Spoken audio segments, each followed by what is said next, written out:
आपकी समस्या का समाधान मिल गया होगा।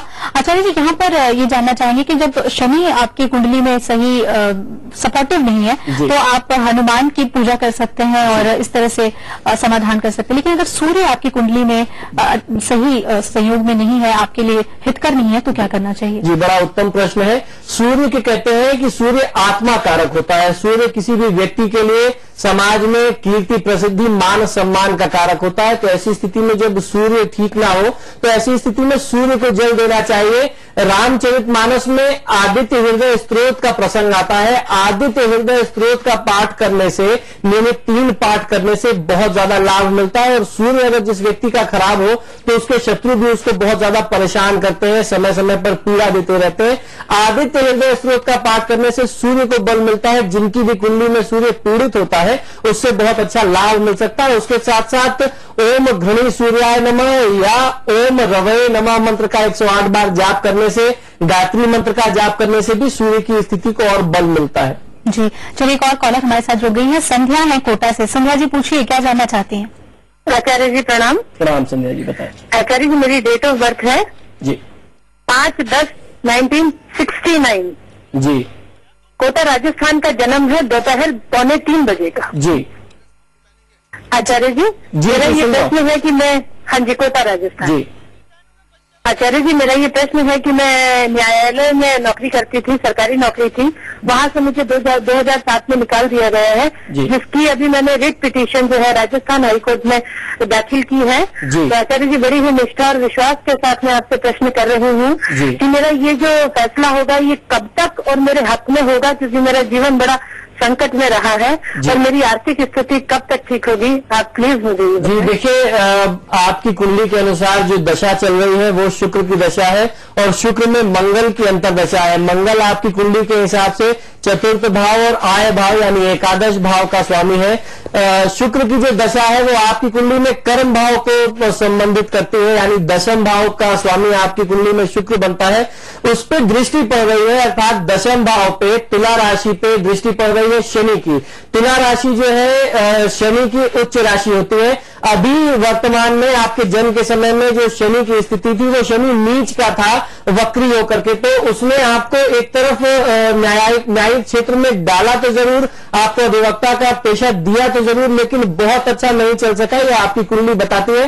तो आने वाले समय में इस क्षेत्र में मुझे कहने में अफसोस है कि बहुत बड़ा कोई लाभ नहीं है, कोई भविष्य नहीं दिखाई देता है। अगर हो भी जाता है आपके पक्ष में आपका ये मामले में अफसोस है कि बहुत बड़ा कोई लाभ नहीं है, कोई भविष्य नहीं दिखाई देता है। अगर हो भी जाता है आपके पक्ष में आपका ये मामला सॉल्व हो भी जाता है, आपका ये कोर्ट केस हो जाता है, तो भी आपको आने वाले समय में बहुत ज्यादा मानसिक तनाव और कष्ट झेलना पड़ेगा।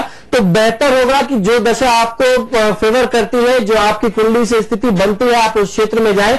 तो इसके लिए आपके लिए फाइनेंस का क्षेत्र, मार्केटिंग का क्षेत्र, रेडीमेड वस्त्रों का क्षेत्र, ये सब सारे बहुत अच्छे, बहुत बड़े ऑप्शंस खुले हैं। मार्केटिंग, फाइनेंस अपने में बहुत बड़ा फील्ड होता है।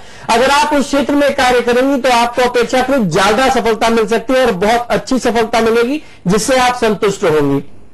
तो कुल मिलाकर ये क्षेत्र ही इनके लिए अनुकूल नहीं है। चलिए, अगले कॉलर हमारे साथ राम उचित जुड़ गए हैं। पूछिए अपने सवाल, क्या जानना चाहते हैं?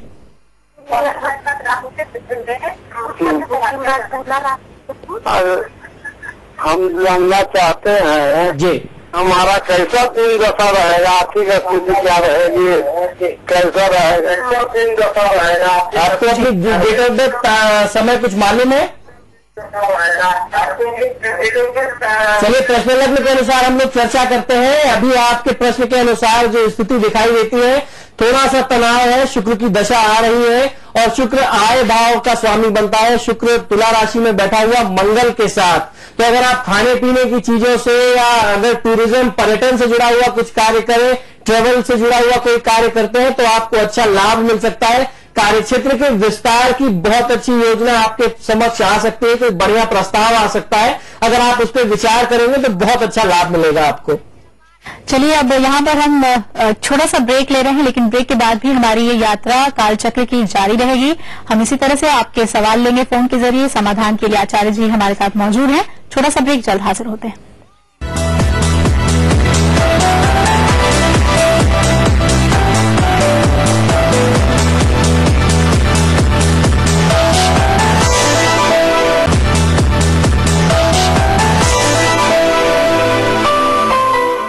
ब्रेक के बाद एक बार फिर से स्वागत है आपका कालचक्र में। हम लगातार आपके समस्याओं का समाधान कर रहे हैं और इस वक्त हमारे साथ एक कॉलर जुड़ गए हैं। पीयूष प्रकाश हमारे साथ, शिव प्रकाश हमारे साथ जुड़ गए हैं। शिव जी, पूछिए अपना सवाल और डेट ऑफ बर्थ जरूर बताएं, बर्थ डिटेल जरूर दें।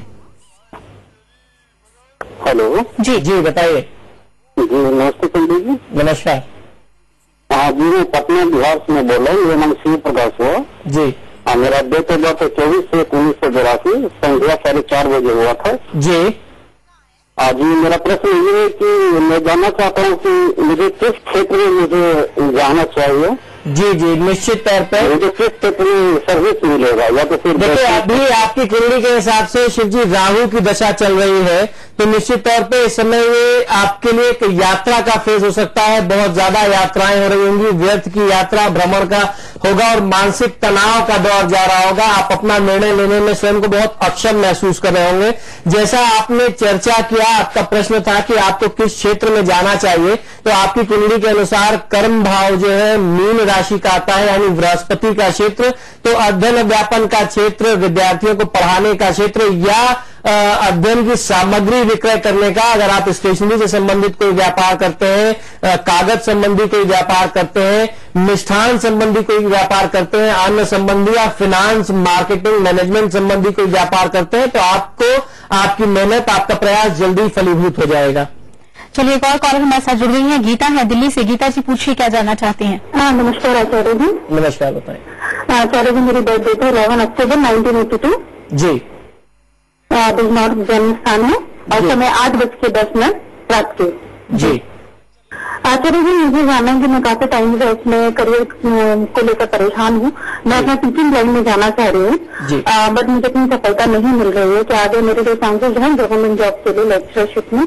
जी, जैसे आपने प्रश्न किया कि आप टीचिंग लाइन में जाना चाहते हैं, तो निश्चित तौर पे ये जो दशा है आपके पक्ष में जा रही है, आप टीचिंग लाइन में जरूर जा सकते हैं।